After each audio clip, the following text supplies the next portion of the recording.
What's up, Josh here. So in the studio, we've got something a little bit different today. This is the Dreo Chefmaker Combi Fryer, which at first glance may look like any regular old air fryer, but on the inside, it's actually got a couple pieces of technology that supposedly helps you get a perfect cook every time. We're gonna be putting it through 3 different tests to see whether it actually works or not. Let's get into it. Now, first of all, taking a look around the actual unit itself, you can see that it's pretty well built, nice solid construction. And the thing I like is that it's not too big. So it'll fit under any kitchen cabinet or on top of your counter. The other thing that I appreciate is that there's a see-through window in this 6-quart basket. Also on the inside of the basket is this grilling rack. Now in the box, you also get a cooking tray, which you can either use the cooking tray or the grilling rack. Depending on the recipe, it will actually tell you which one to use. And then up here is a water reservoir. And so what I think is super fascinating with this machine is that it'll actually spray mist into the cooking area to keep your food nice and juicy and tender. Last but not least, we've got the cook probe. So this is the magic sauce for this device because it is what allows it to know what temperature the food you're cooking is at, which will help the machine determine when to stop cooking your food. But yeah, with all of that out of the way, let's plug this machine in and get our first test underway, the salmon. For our first recipe, we've got a piece of salmon fillet with the skin on. We've got a really simple marinade here with equal parts soy sauce, brown sugar, as well as sesame oil. So let's just plop this bad boy in here. Now, I am not a chef by any means. I cook occasionally, so this should really be a good test as to how this would perform for somebody who is a complete noob. All right, so while that is soaking, I'm gonna go ahead and make my selections on the screen here. I wanna be in chef mode, so we're gonna do that. Let's go all the way down to seafood. And we're gonna scroll down to salmon steak. It says about 25 to 40 minutes, probe and water required. Step 1, ensure the probe tip is at the thickest part of the food. Now the next step, let's go down. Ensure the probe is at least halfway into the food. I'm pretty sure it is, okay? Place the food on the tray with the skin side up. So you can sort of see how the fish is in the rack there. So let's go ahead and get this probe connected. We're gonna take the basket, slot it in like so. We're also gonna add some water into the water reservoir. Medium or well done. I'm gonna go medium. And it just did something.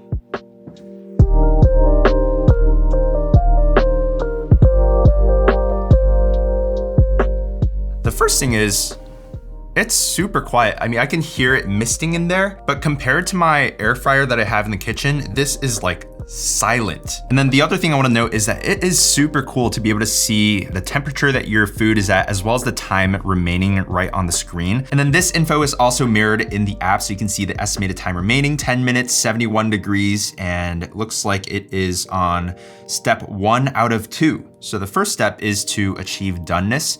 So to cook the food evenly. And then the second step is to brown it to form like a rich crust so that that skin is nice and crispy. Okay, so hopefully you could hear that, but the fans have kicked on and we have entered into the browning stage, which means that the temperature's going up and we are crisping that salmon skin.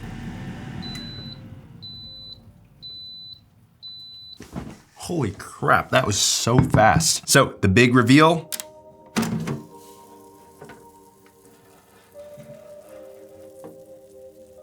Ooh, be nice and gentle. There we go. You guys hear that? That is a freaking crispy skin. All right, so moment of truth. Let's cut into this salmon.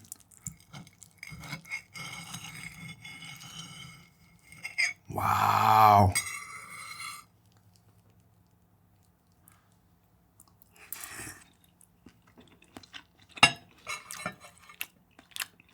Yo, I'm not even exaggerating right now, but that skin is so freaking crispy.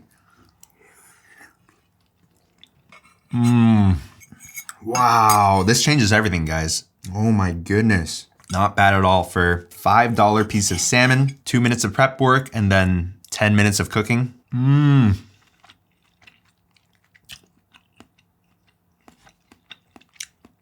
Dude, now I'm curious, is there any water left over in the top here? There is. Okay, barely used like any of the water. Maybe used like this much of it. But yeah, can't eat too much. Let's get on to our next recipe. All right, for our next one, we've got the filet mignon. Hopefully this can make some good steak. With this one, honestly, keeping it super, super simple. Salt, pepper, and a little bit of butter. Pat that in, get the other side.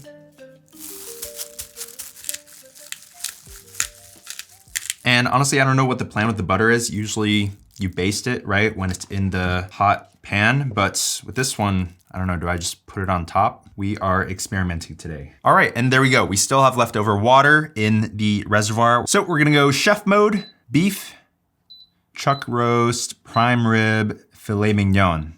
That's what we want. Probe and water required. Play. Use the grilling rack. Okay, I like that it tells us to use the grilling rack. Ensure the probe tip is at the thickest part of the food. Rub the steak with butter before cooking for better browning. All right, so if I wanted this to be better, I could have melted the butter and then just like brushed it on. I don't have a brush, I don't have time. I'm just gonna go next. Here's sort of how it looks inside of the tray. Medium rare, medium, ooh, I'm gonna go with medium rare. Oh, okay. Classic flavor or sous vide flavor? A little bit out of focus on the camera, but that yellow thing right there is a thumbs up. So it seems like that is the preferred way. I'm gonna go with that. Let's see what we get out of this. Okay, so we're now in stage 3 of a 4-stage process. The first 2 were raising the temperature, achieving doneness. We're now in the pre-sear stage, and then the last one is gonna be the browning stage.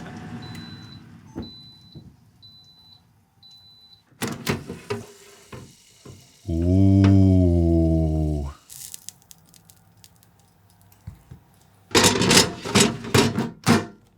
That looks incredible.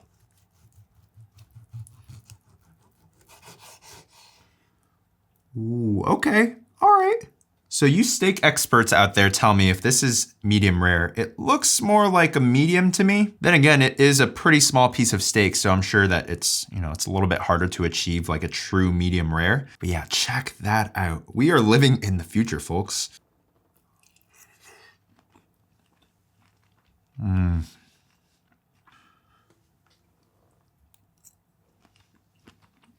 Cooked really evenly on the inside. Definitely would have been better with the butter. All right, I've also gone ahead and prepped some asparagus off camera, just some simple oil, salt, and pepper. I wanna see how it does without the probe because asparagus is one of those things that I always overcook. Okay, so we're gonna go into chef mode, go all the way to vegetables, and then down to asparagus. Let's hit play, and it says about 10 minutes.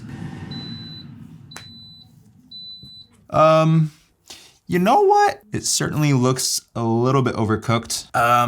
Yeah, this is what I mean when I make asparagus. I don't know if you guys have the same experience, but it just kind of comes out like this. Obviously, I should have kept a closer eye on them to see how they were doing, but I think the whole point was just to see how it would do on like the auto setting. It's actually got good flavor.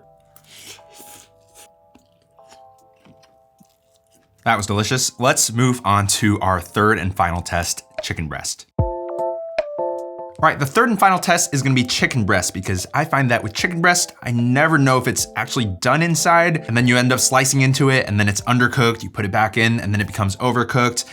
It's just a huge headache cooking chicken breast. So with this one, gonna keep it nice and simple.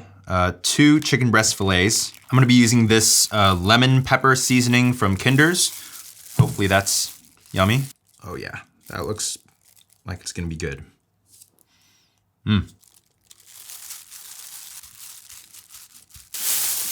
This is gonna go right into here.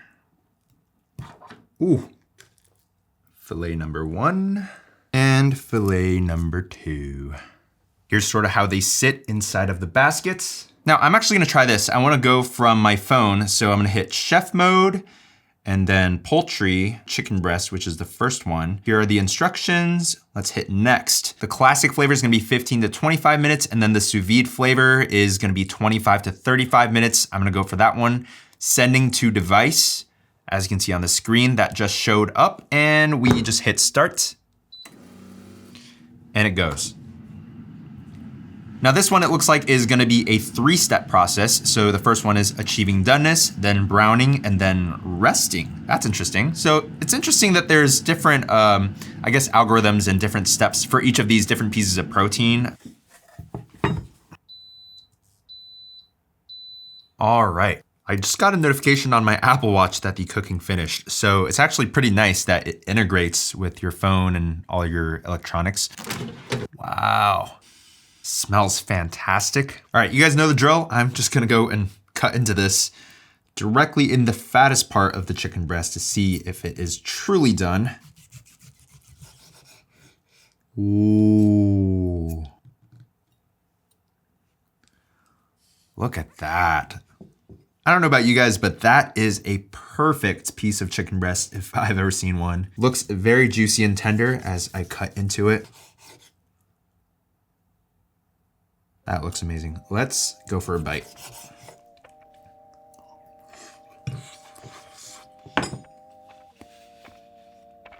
I'm a fan of the seasoning. It's good. Now, obviously this is still chicken breast. It's not super tender or super juicy, but I will say this is a properly cooked piece of chicken breast, and that's how chicken breast should be. Healthy, clean protein. Okay, let's wrap this video up. So overall, I am beyond impressed by this machine. I think the most surprising one for me was the salmon. Cooking it with the skin facing up was just incredible. I've never tasted skin that crispy before. There's a lot to like about this machine. The fact that it pairs to your Wi-Fi so you can use the app as well as get notifications on your smartwatch when your food is done. The water atomizer up top, which I learned helps distribute the heat, as well as the probe on the inside. Both of those things I really haven't seen any other air fryer incorporate into their design. And so really this is like a one of a kind, and it really takes the guesswork and stress out of cooking like larger pieces of protein. As far as the cleanup goes, it really is like cleaning any other air fryer. You simply clean out the basket. There's also the probe that you have to clean, but that's pretty small. This thing retails for $350, but if you use my link down below, you can actually get it for $280, which I'd say is definitely worth that price. But what do you guys think about this machine? Is it worth the price, and would you try one out for yourself? Let me know down below. Consider subscribing to the channel if you're into this home tech. I'll definitely have more machines featured on this channel. Leave a like on your way out, and I'll catch you guys in the next one. Peace.